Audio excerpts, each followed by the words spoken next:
Hi friends, Sonia here with Ellie and Mac today, and today I want to go through with you how I added a split hem band to the going home sweater.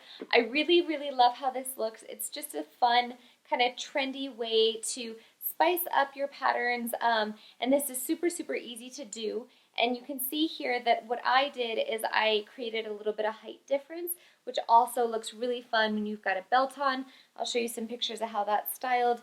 It's really quite simple, and I'm excited to show you how it is done. So let's go ahead and get started.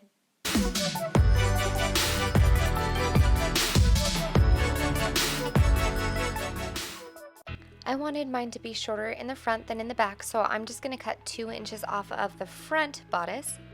Now my band I ended up cutting at 4.5 inches tall, and that is because I want a 2-inch band, so times that by 2 because it's folded in half is 4 plus 2 seam allowances, which is 1/2 inch.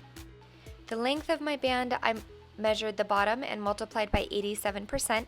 If you're not familiar with this, I'll link our bands and bindings video that talks in more detail about how to measure a new band. So next step, we are going to fold both of our bands right sides together, and we're going to sew our 2 bands on the short ends only, and I just use my serger for this part. Next, you're going to take your 2 bands and you're going to turn them right side out. If you want to poke your corners out to make sure they're nice and sharp, you can do that. Just make sure that you don't use scissors or anything that might cut a hole in your fabric. I used an eraser for mine just to make sure that it didn't damage the fabric at all. And then we're going to go ahead and iron these so those corners stay nice and crisp.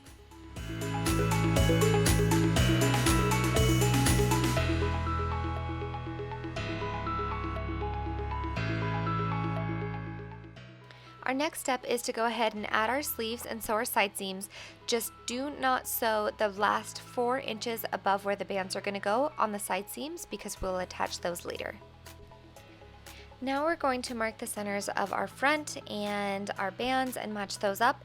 And then when you pin the edge of your band, pin it 1/4 inch away from the edge. So rather than matching it up perfectly with that edge, leave 1/4 inch because that's going to wrap around and hide our seam allowance at the end. I'm going to show you here on some scraps a close-up of how this actually looks because it's a little bit easier to see. So you're going to serge your band on and have 1/4 inch of the garment hanging off the edge, as you can see there, especially on that right side.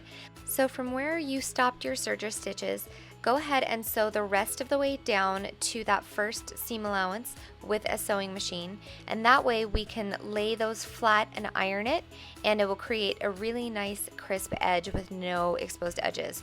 So you can see that extra 1/4 inch there, and once you have this sewn the rest of the way down just to the top of that first band, you're going to snip right up to that stitching line but not through it. And that's what's going to allow us to create this really nice pointed side. So we'll go ahead and iron that open. Because we have that extra 1/4 inch sticking out from our bodice pieces, we can wrap it around the edge and hide that seam allowance from the edge of our band. That way we don't have any corners showing from our serger stitches. It's all nice and enclosed. So you definitely want to take your time to iron this, and that's what's going to make it look nice and finished with no stitches showing. Also, you want to make sure and press your seam allowances up so they get caught in there, and now we are going to take this and top stitch it. So to enclose everything and make it nice and neat, you're going to top stitch from the top edge of the band up, turn 90 degrees, and then down. Now I did this in black thread so that you can see where it goes, but obviously you would want to use a coordinating thread, and that will catch the edge of your fabric as well as the edge of those serger stitches and make sure that everything stays nice and enclosed. So hopefully this close-up shows a little bit better how that works and how to enclose everything nice and neat.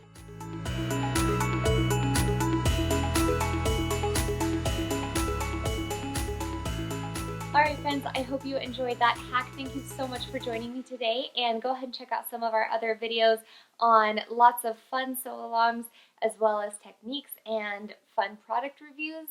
We have so much going on our YouTube channel these days, so thank you so much for hanging out with us, and we will see you in the next video.